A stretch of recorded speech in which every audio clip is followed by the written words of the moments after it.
मथुरा के राजा बाबा उग्रसेन बड़े ही धर्मात्मा है, बड़ा धर्म करने वाले, बड़ा पुण्य करने वाले हैं।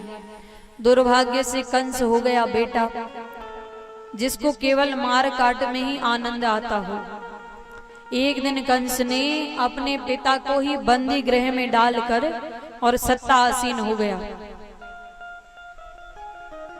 और जनता में अपना माहौल बनाने के लिए कंस ने अपनी चचेरी बहन देवकी का विवाह वसुदेव जी के साथ कराया।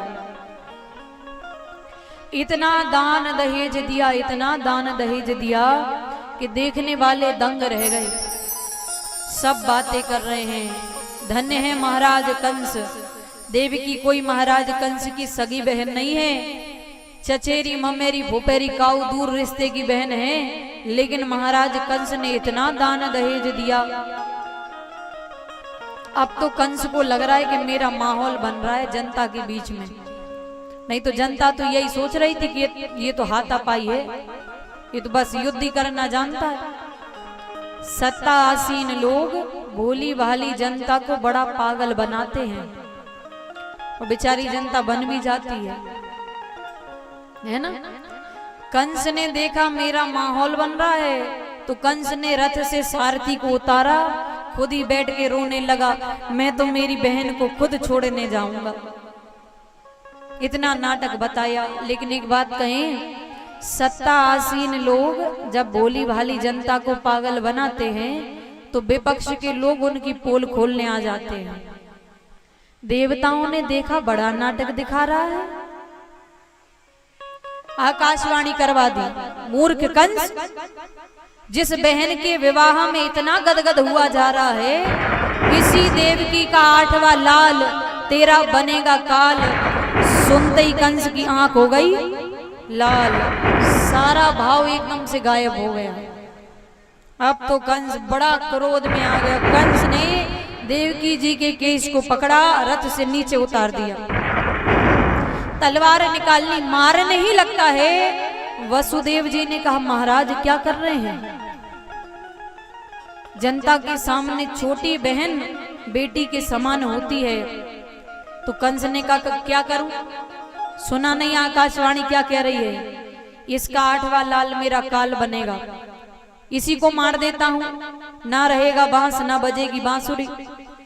वसुदेव जी ने सोचा कि ऐसे समझाने से फायदा नहीं है, तो वसुदेव जी ने कहा कि एक बात बताइए,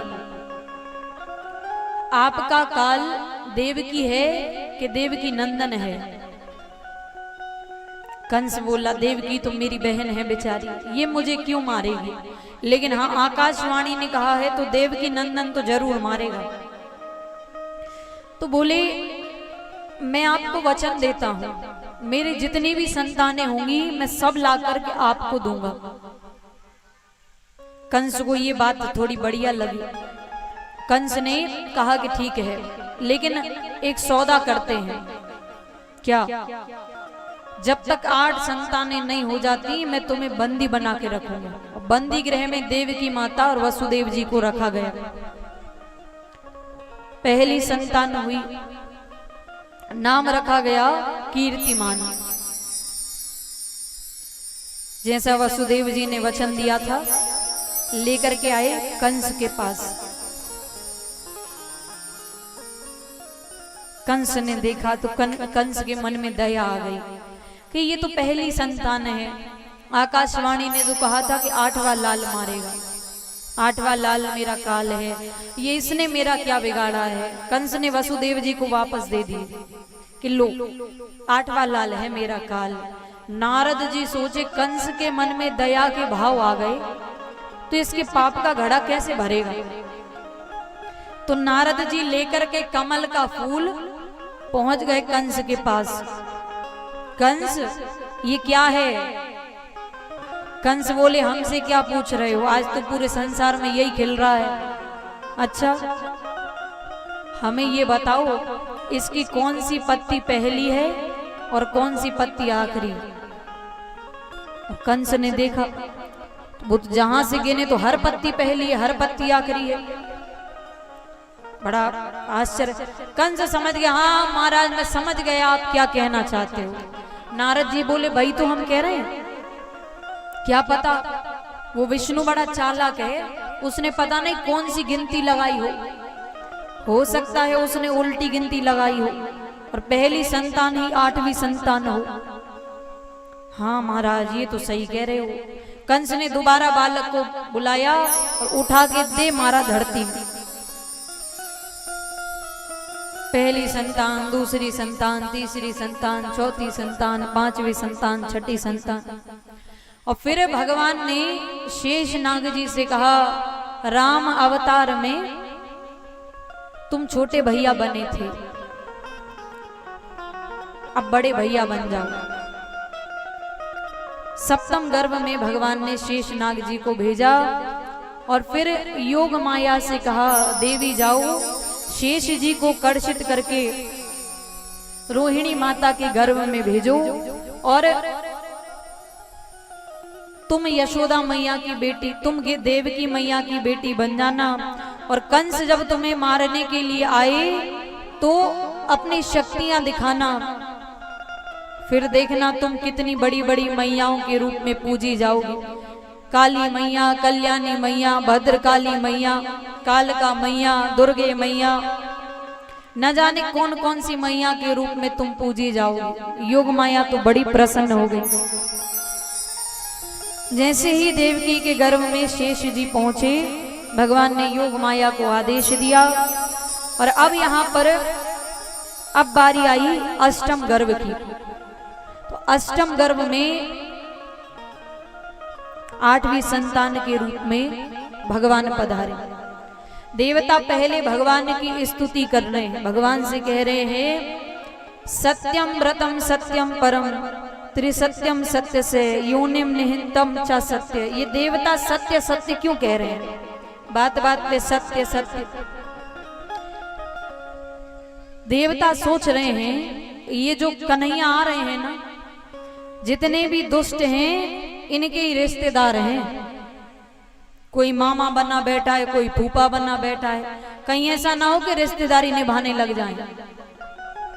तो देवता कह रहे हैं, प्रभु हम पहले स्तुति कर रहे हैं, किसी को मत छोड़ना, मामा हो कोई हो सबको मारना है। भगवान बोले हो, अब स्तुति कर रहे हैं। अब बारी आई अष्टम गर्भ की।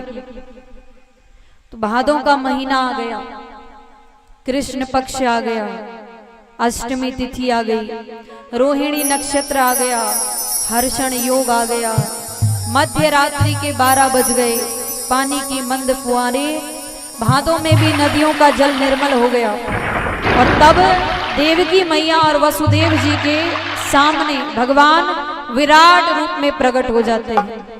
विराट रूप में क्यों प्रकट भए हैं, देखिए विराट रूप में भगवान क्यों प्रकट हुए हैं, पहले ध्यान से सुन लो।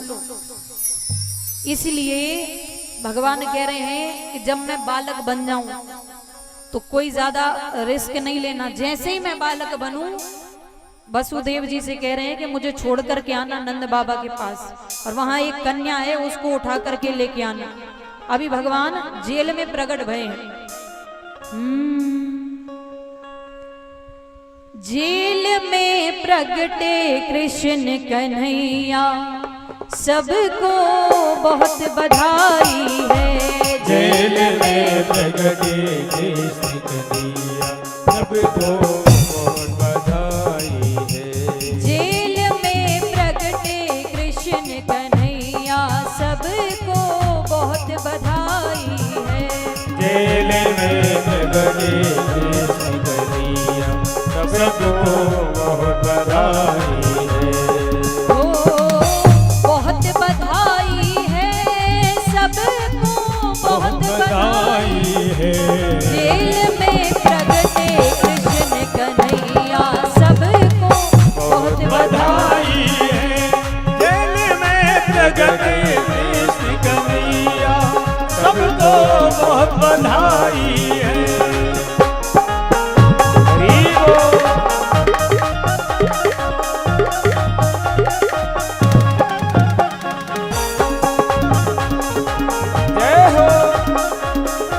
बजाते हुए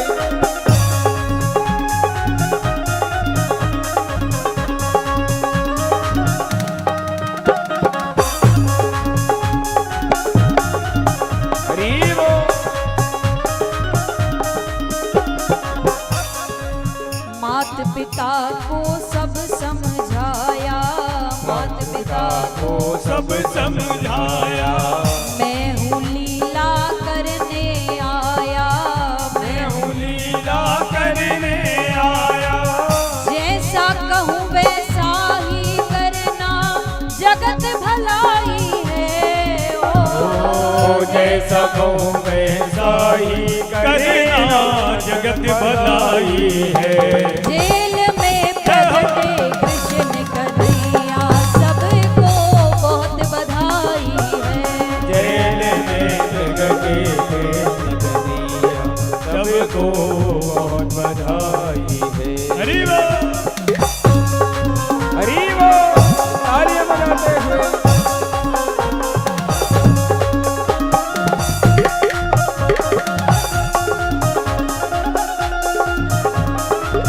हरि बोल। जय हो।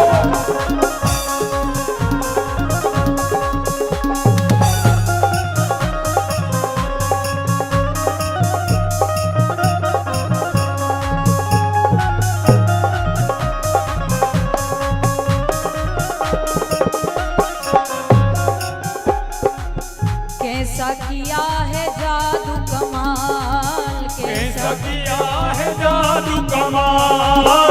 छोटे बन गए लड्डू गोपाल, छोटे बन गए लड्डू गोपाल, छोटे बन गए लड्डू गोपाल। छोटे बन गए लड्डू गोपाल। देखो अंगूठा चूसते कैसी सूरत बनाई है। देखो अंगूठा चूसते मोहनी सूरत बनाई है। जेल में प्रगटे कृष्ण कन्हैया सबको बहुत बधाई है। जेल में प्रगटे कृष्ण कन्हैया सबको बहुत बधाई है। और आइए सभी लोग मिल करके दोनों हाथ ऊपर भगवान की स्तुति करेंगे। भय प्रगट गोपाला दीन दयाला यशोमति के हितकारी। सुर मुनिहारी मोहन मदन मुरारी। कंसासुर जाना मन अनुमाना पूतना बेगी पठाई। हर सिद्धधारी मन मुझकाई कई जहाय दुराई। तब जाए उठायो हृदय लगायो पयोधर मुख में दीना। जय हो। तब कृष्ण कन्हैया मन मुझकाई प्राणदास हर लीला। जब इंद्र रिसायो मेघ पठायो बस ताही मुरारी। गोवन अधिकारी सुर मुनिहारी नख बर गिरवर धारी। कंसासुर मारो हाकारो वत्सासुर संहारो। सासुर मायो बहुत डरायो सागर मदन बिडारो। देहि अतिथि न जानी प्रभु चक्रपाणि ताहि दियो निज शोका। ब्रह्मा से भी आए अति सुख पाए मगन भई गए लोका। यह छंद अनूपा है रस रूपा हरि बोल। जो नरिया को गावे। समय नहीं को प्रभु मन मोही नंद यशोदा तप कियो मोहन सो मन लाय। देखन चाह रहो चुकी दिन ता